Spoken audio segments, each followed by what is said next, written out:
সালামু আলাইকুম সবাইকে। আশা করি সবাই ভালো আছেন। তো গত টিউটোরিয়ালে আমরা দেখেছিলাম HTML প্যারাগ্রাফ। তো এই টিউটোরিয়ালে আমরা দেখব HTML স্টাইলস। HTML স্টাইল হলো একটি অ্যাট্রিবিউট। অ্যাট্রিবিউট কি? অ্যাট্রিবিউট হলো HTML এলিমেন্টে আপনার অ্যাডিশনাল ইনফরমেশন অ্যাড করার জন্য আমরা অ্যাট্রিবিউট ইউজ করি। তো আমরা যাব HTML স্টাইলসে। HTML style এখানে কি লেখা আছে? HTML style attribute is used to add styles to an element such as color, font, size and more.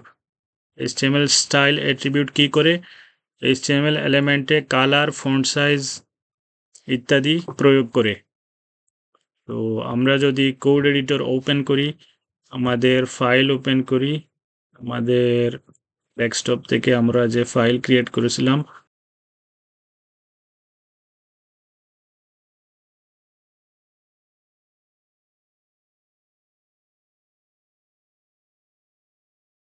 তো আমরা আমাদের ফাইলটা ওপেন করলাম। ওপেন করার পর এখানে index.html ফাইলটি ওপেন হয়েছে। দেন আমরা এখানে HTML স্টাইলস দেখব, রাইট? HTML স্টাইল অ্যাট্রিবিউট, যেমন আমরা h1 ট্যাগে HTML স্টাইল অ্যাট্রিবিউট ইউজ করি। This is a heading with style. আমরা জাস্ট একটা টেক্সট লিখলাম এখানে, জাস্ট টেস্ট করার জন্য। তো এটা আমরা ব্রাউজারে রান করি আমাদের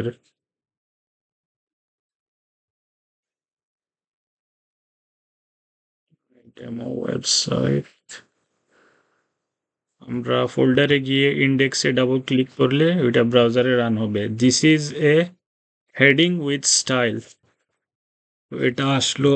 দেন এখানে আমরা স্টাইল প্রয়োগ করব। স্টাইল অ্যাট্রিবিউট এভাবে লিখতে হয়। স্টাইল লেখার পর সমান চিহ্ন দিয়ে দুইটা কোটের মাঝখানে, যেমন ধরেন এই টেক্সটটাকে আমরা কালার করব। কালার করতে হলে কি লিখবো? আমরা CO কালার লেখার পর কলন দিব, তারপর যে কালার আপনি লিখতে চান, যেমন ধরেন আপনি গ্রিন কালার দিবেন, এখানে গ্রিন কালার দিবেন, দিয়ে Ctrl+S মেরে সেভ করবেন, তারপর এখানে রিফ্রেশ দিবেন। রিফ্রেশ দেওয়ার পর দেখেন এটা গ্রিন হয়ে গেছে, ঠিক আছে। এখন আমরা এখানে H1 এর ব্যাকগ্রাউন্ড কালার দিতে পারি। এখানে আপনি সেমিকোলন দেবেন, সেমিকোলন দেওয়ার পর এখানে ব্যাকগ্রাউন্ড কালার এইভাবে লিখবেন। এই বানান ভুল হলে কিন্তু হবে না। ব্যাকগ্রাউন্ড কালার দিবেন, তারপর আপনি যেমন ধরেন ইয়েলো দিতে চান, ইয়েলো লিখবেন, অথবা নিচে যেটা আছে ইয়েলো গ্রিন ওইটা দিতে চান, ওইটা দিয়ে Ctrl+S মেরে সেভ করবেন। তারপর দেখেন এখানে ব্যাকগ্রাউন্ড কালার চলে আসবে। আমরা এটা রিফ্রেশ করি, দেখেন ব্যাকগ্রাউন্ড কালার চলে আসছে, রাইট? এখন আমরা চাইলে এখানে প্যাডিং দিতে পারি অথবা মার্জিন দিতে পারি। মার্জিন দিলে এখানে কি হবে? এখানে এই যে this is a heading with style, এই যে প্যারাগ্রাফ আছে, এই প্যারাগ্রাফ থেকে নিচে সরে আসবে। আমরা যদি উপরের দিকে মার্জিন দেই, এটা কিন্তু নিচে সরে আসবে। আমরা যদি লেফটে মার্জিন দেই, এটা এই সেন্টারের দিকে চলে আসবে বা রাইটে চলে আসবে। আমরা যদি রাইটে মার্জিন দেই, এটা লেফটে চলে আসবে। আমরা উদাহরণস্বরূপ দেখি, মার্জিন আমরা টপ দেই, টপ মানে মার্জিন উপরের দিকে মার্জিন হবে। টপ দিয়ে যেমন ধরেন আমি দিলাম 20 পিক্সেল, ওইটা আমরা HTML এ আমরা কোনো কিছু হিসাব করি পিক্সেল দিয়ে, ঠিক আছে। নর্মালি বেসিক আমরা পিক্সেল দিয়ে হিসাব করি, যেমন আমরা লেংথ হিসাব করি কি দিয়ে? সেন্টিমিটার, মিটার, ওই রকম। আর HTML এ কোনো কিছু লেংথ আমরা পিক্সেল দিয়ে হিসাব করি। তো এখানে আমরা মার্জিন টপ দিয়েছি, তো এই টেক্সটটা নিচে চলে আসবে। আমরা এখানে রিলোড দেই। আচ্ছা, কাজ হয়নি। কেন কাজ হয়নি? Margin top 20 pixel. আচ্ছা, ওইটা বোঝা যায়নি, হয়তো আমরা 20 পিক্সেল দেওয়ায় কম দিয়েছি, সেজন্য হয়তো বা। আমরা 100 পিক্সেল দিয়ে দেখি, Ctrl+S দিলাম। এখন আমরা যদি রিলোড দেই, এই যে দেখেন অনেক নিচে চলে আসছে, রাইট? এখন দেখেন আমরা মার্জিন লেফট অথবা মার্জিন রাইট দিতে পারি। মার্জিন রাইট দিলাম, জিএসটি মার্জিন রাইট। আমি যদি 50 পিক্সেল দেই, ওইটা লেফটের দিকে চলে আসবে 50 পিক্সেল, ওই দিক দিয়া 50 পিক্সেল চলে আসবে। এই যে দেখেন 50 পিক্সেল ওইটা চলে আসছে। এরকম আমরা রাইটেও লেফটেও দিতে পারি। মার্জিন লেফট দিয়ে আমরা 50 পিক্সেল যদি দেই, তাহলে ওইটা লেফট থেকে 50 পিক্সেল সরে আসবে। দেখেন এখন আপনাদের প্রশ্ন থাকতে পারে যে একই সেন্টেন্স বা একই কোড দিয়ে কি সব দিক দিয়ে মার্জিন দেওয়া যায় না? এখন দেখেন আমাদের এখানে মার্জিন টপ লেফট রাইট আলাদা করে দেওয়ার কোনো দরকার পড়বে না। আমরা একসাথে দিতে পারি মার্জিন। যেমন আপনার সব দিক দিয়ে যদি সেম মার্জিন দিতে চান, সেম পরিমাণ, যেমন সব দিক দিয়ে আপনি 50 পিক্সেল অথবা 100 পিক্সেল দিবেন, তাহলে শুধু মার্জিন লিখবেন 100 পিক্সেল দিবেন, 100 100 পিক্সেল দিবেন। দেখবেন কি হবে, সব দিক দিয়ে সেম মার্জিন হবে। এই যে দেখছেন সব দিক দিয়ে সেম মার্জিন, হয়তো বোঝা যাইতেছে না, আমি আবার প্রথম থেকে করতেছি। মার্জিনটা আমরা এখান থেকে সরিয়ে ফেলি। এখন সরিয়ে ফেললাম, কন্ট্রোল এস দিলাম। এই যে দেখেন এটা আগের অবস্থায় ফিরে যাবে। এখন দেখেন আবার আমরা যদি মার্জিন লিখি, এখানে যদি মার্জিন 100 পিক্সেল যদি দেই, তাইলে কি হবে, আমরা যদি রিফ্রেশ দিই, দেখেন সব দিক দিয়ে 100 পিক্সেল পাইছে, রাইট? তো এইভাবে একই সাথে মার্জিন দেওয়া যায় সব দিক দিয়ে, জাস্ট শুধু মার্জিন লিখে। এখন প্যাডিং একটা ব্যাপার আছে, HTML এ প্যাডিং আছে। তো প্যাডিংটা কিভাবে প্রয়োগ করা হয় দেখেন, এই যে মার্জিন দিছি আমরা, মার্জিন কিন্তু এই যে ব্যাকগ্রাউন্ড কালার আছে, ব্যাকগ্রাউন্ড কালারের বাইরে মার্জিনটা প্রয়োগ করা হয় বা প্রয়োগ হয়েছে। কিন্তু প্যাডিং ইউজ হবে এই যে ব্যাকগ্রাউন্ড কালার আছে, ব্যাকগ্রাউন্ড কালারের ভিতরের দিকে প্যাডিং প্রয়োগ হয় বা প্যাডিং অ্যাপ্লাই হয়। এখন আমরা যদি এখানে প্যাডিং দিই, এখানে এই ব্যাকগ্রাউন্ড কালার বড় হয়ে যাবে, যে দিস ইজ হেডিং, এটার ভিতরের ব্যাকগ্রাউন্ড বড় হয়ে যাবে। দেখেন প্যাডিং আমরা যদি দিই 40 পিক্সেল, এটা অনেকটা মোটা হয়ে যাবে।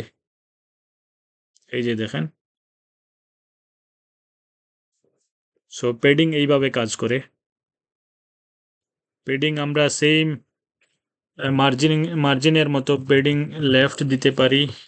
প্যাডিং লেফট দিলে শুধু লেফটের দিকে কাজ করবে। দেখেন এই যে দেখেন শুধু লেফটে বড় হয়ে গেছে, কিন্তু বাকি টপ বটম সব দিক দিয়ে সমান আছে। এখন আমরা যদি সাপোজ ধরেন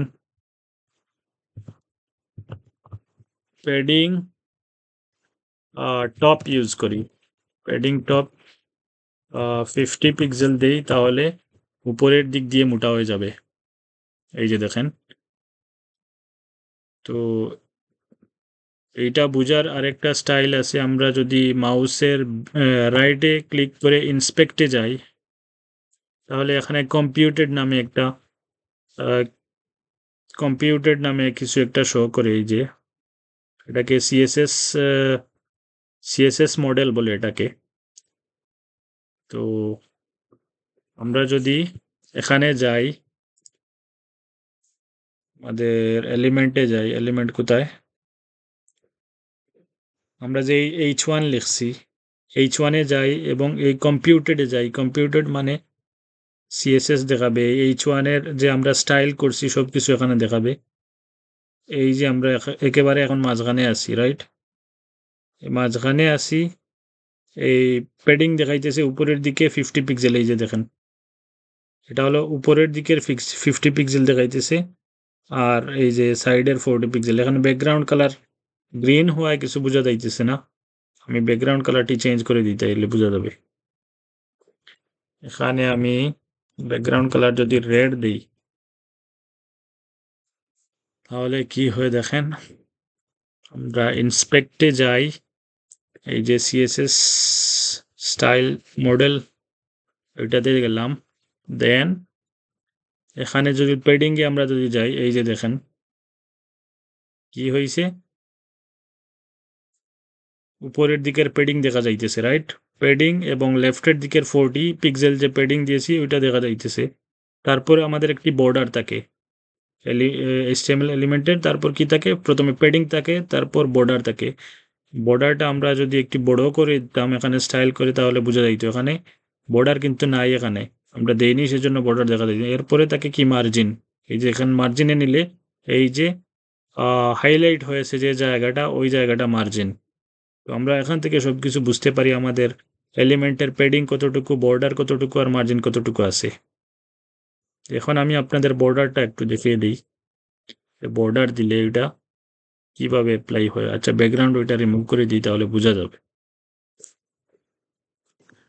এখন বর্ডার যদি দিই, বর্ডার লিখলাম, তারপর 1 পিক্সেল। আমরা বর্ডার দিতে হলে বর্ডারের সাইজ দিতে হয়, তারপরে বর্ডার কীরকম হবে ওইটা দিতে হয়। বর্ডার অনেক রকমের হয়, বর্ডার হয় সলিড বর্ডার থাকে। সলিড হলে বর্ডারটা, যেমন ধরেন যে বর্ডারের যে লাইন হবে, লাইনটা সলিড হবে, একটি সমান লাইন হবে, ওই লাইনে কোনো ব্রেক হবে না। তাহলে ডটেড লাইন আছে, আর বিভিন্ন ধরনের লাইন আছে, ওগুলো আমরা দেখবো, সমস্যা না। তো আমরা লিখি সলিড। এখন প্রথমে বর্ডারের সাইজ দিতে হয়, তারপর বর্ডারের টাইপ দিতে হয়, কোন ধরনের বর্ডার হবে, দেন কোন কালারের বর্ডার দিবেন। যেমন ধরেন আমরা দিলাম ব্ল্যাকই দিলাম, ব্ল্যাক, আর একটু ওইটা একটু বাড়িয়ে দিই, তাহলে বুঝে যাবে 3 পিক্সেল। এখন দেখেন, আমরা যদি রিফ্রেশ দেই, এই যে বর্ডারটা চলে আসছে, রাইট? আমরা ব্যাকগ্রাউন্ড কালার রিমুভ করেছি, সেজন্য ব্যাকগ্রাউন্ড কালার দেখা যাইতেছে না।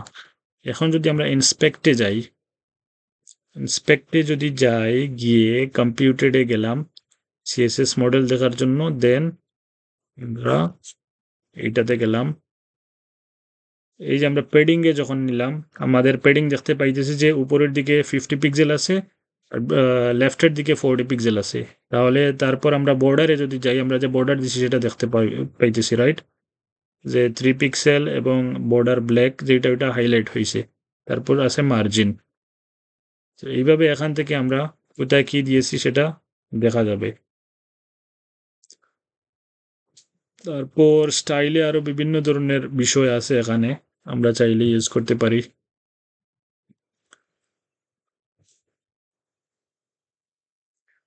তারপর এখানে ওরা কালার দিয়েছে, তারপর স্টাইল, প্রপার্টি, ভ্যালিউ।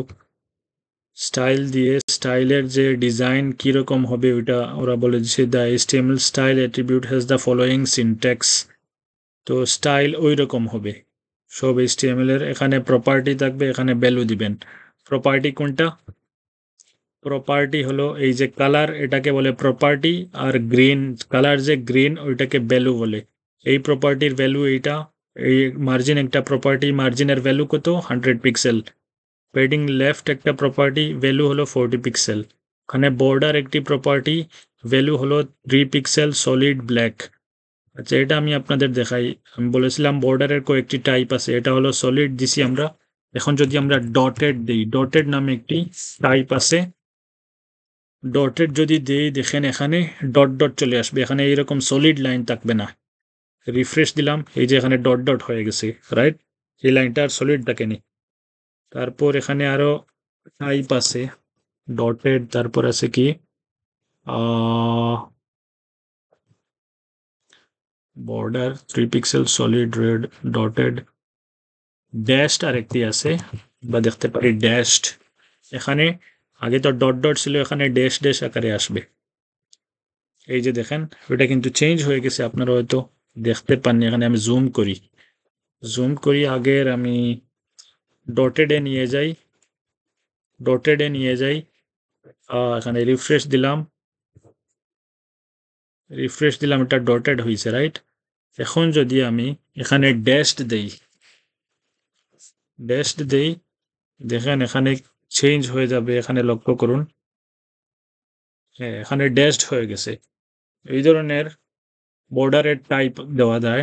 3 পিক্সেল, আপনি প্রথমে পিক্সেল দিবেন, তারপরে টাইপ দিবেন, তারপরে বর্ডারের কালার দিবেন। তারপর এখানে কি আছে এটা তো বললাম। ব্যাকগ্রাউন্ড কালার আমরা দেখছি, স্টাইল ব্যাকগ্রাউন্ড কালার দেখছি। ফন্ট ফ্যামিলি আমরা দেখতে পারি যে CSS font family property defines the font to be used for an HTML element। এখানে আমরা ফন্ট প্রপার্টি যদি ইউজ করি, আমরা এখানে আরেকটা লিখে ফেলি, দিলাম দিস, এখানে আমরা একটু কন্টেন্ট লিখি, this is a paragraph for styling just লিখলাম একটি কন্টেন্ট। তারপর আমরা এখানে কি স্টাইল অ্যাট্রিবিউট দিব, style attribute equal to sign দিব, দেন ডবল কোট দুইটা ডবল কোট দিলাম। দেন আমরা আমাদের প্রপার্টি কি আছে, আমরা প্রপার্টি দেখব ফন্ট ফ্যামিলি দেখলাম, মানে বিভিন্ন ধরনের ফন্ট আছে আপনার কন্টেন্টের ফন্ট ফ্যামিলি, ফন্ট স্টাইল কীরকম দিবেন ওইটা আপনি ওইখান থেকে সিলেক্ট করতে পারবেন। যে কোনো ফন্ট সিলেক্ট করে নেই, আমরা এখান থেকে যে কোনো ফন্ট সিলেক্ট করি, আমরা দিলাম এইটাই সিলেক্ট করলাম। বিভিন্ন ধরনের ফন্ট ফ্যামিলি আইতেছে, তো আমরা যে কোনো একটি এখান থেকে সিলেক্ট করি, দেন Ctrl+S দিলাম, দিয়ে আমরা এখানে যদি লক্ষ্য করি এই যে আসছে পি কিন্তু নর্মালি এরকম না, রাইট? পি কিন্তু নর্মালি এইরকম স্টাইল, কিন্তু এখানে আমরা ফন্ট ফ্যামিলি ডিফারেন্ট দেওয়া, এটা দেখেন অন্য স্টাইলে আসতেছে।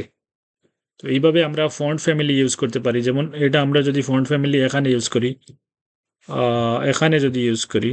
যে আমরা H1-এ যদি ইউজ করি, এটা আমি কপি করে এনে এখানে পেস্ট করে দিলাম H1-এ। এখন দেখেন H1-এর এই যে H1-এর ফন্ট ফ্যামিলি চেঞ্জ হয়ে যাবে, এই যে দেখেন H1-এর ফন্ট ফ্যামিলি চেঞ্জ হয়ে গেছে। তো এইটা আমরা দেখলাম ফন্ট ফ্যামিলি। তারপর টেক্সট সাইজ, ফন্ট সাইজ আমরা চেঞ্জ করতে পারি, যে এইভাবে ফন্ট সাইজ দিয়ে পার্সেন্টেজ দিয়ে চেঞ্জ করতে পারি। টেক্সট অ্যালাইনও আমরা চেঞ্জ করতে পারি। আচ্ছা দেখেন আমরা এই পিতে দেখি, দেখেন পি নর্মালি কিভাবে আছে, পি তো এইটা পি, রাইট? এখন দেখেন আমরা পির সাইজ, দেখেন এটা পির সাইজ। তো আমরা এখানে ফন্ট সাইজ দিব, স্টাইল দিলাম, ডাবল কোট দিলাম, তারপর এখানে লিখি ফন্ট সাইজ দিলাম, প্রপার্টি ফন্ট সাইজ দিলাম। এখানে যদি আমরা কি আছে 200% আছে এখানে, নাই 200% যদি দিয়ে আমরা রিফ্রেশ দিই, দেখেন এটা নর্মালি তো 100% থাকে, যে কোনো টেক্সট যে কোনো এলিমেন্ট 100% আকারে ব্রাউজারে শো করে। এখানে 2% দেওয়া, এটা ডাবল হয়ে গেছে। তো আপনি চাইলে পার্সেন্টেজ আকারে দিতে পারেন, তারপর এখানে আপনি পিক্সেল আকারে দিতে পারেন। 40 পিক্সেল দিয়ে আমরা রিলোড দিলে দেখেন এটা 40 পিক্সেল সাইজ হয়েছে। নর্মালি কোনো একটি ওয়েবসাইটের টেক্সট 12 পিক্সেল অথবা 14 পিক্সেল আকারে শো করা হয়, কিন্তু এখানে দেখেন 40 পিক্সেল দেওয়া, এটা বড় হয়ে গেছে। তো তারপর আছে টেক্সট অ্যালাইন। তো টেক্সট অ্যালাইন প্রপার্টিটা কিভাবে ইউজ হয় দেখেন, এখানে text align, normally text align মানে হলো আপনার টেক্সটটি স্ক্রিনের কোন সাইডে আছে, নর্মালি ডিফল্টভাবে লেফট সাইডেই থাকে, রাইট? লেফট সাইডে টেক্সটগুলো থাকে। এখন টেক্সট লাইন যদি আপনি সেন্টার দেন তাহলে এটা টেক্সটটা সেন্টারে চলে আসবে, রাইটে যদি দেন তাহলে রাইটে চলে আসবে, আর লেফটে দিলে তো লেফটেই যাবে, কারণ এটা নর্মালি লেফটেই আছে, লেফটে দিলে লেফটেই যাবে। তো এখন আমরা টেক্সট অ্যালাইন যদি দেই, এখানে যদি সেন্টার দেই, সেন্টার দিলে কি হবে, কোনটাতে দিছি, এই যে পিতে দিছি, এই যে পিটা দেখবেন সেন্টারে চলে আসবে, এই দেখেন পিটা সেন্টারে চলে আসছে, রাইট? এখন যদি আমরা এটা রাইট দেই, রাইট দিলে কি হবে, ওইটা রাইটে চলে যাবে, ডান সাইডে চলে যাবে, এই যে দেখেন ডান সাইডে চলে গেছে। তো আজকে কি দেখলাম আমরা, HTML স্টাইল অ্যাট্রিবিউট কিভাবে ইউজ করতে হয়। অ্যাট্রিবিউট কি, অ্যাট্রিবিউট হলো এলিমেন্টে আপনার কোনো এডিশনাল ইনফরমেশন অ্যাপ্লাই করার জন্য আমরা কি ইউজ করি, অ্যাট্রিবিউট ইউজ করি। তো HTML স্টাইলস হলো একটি অ্যাট্রিবিউট।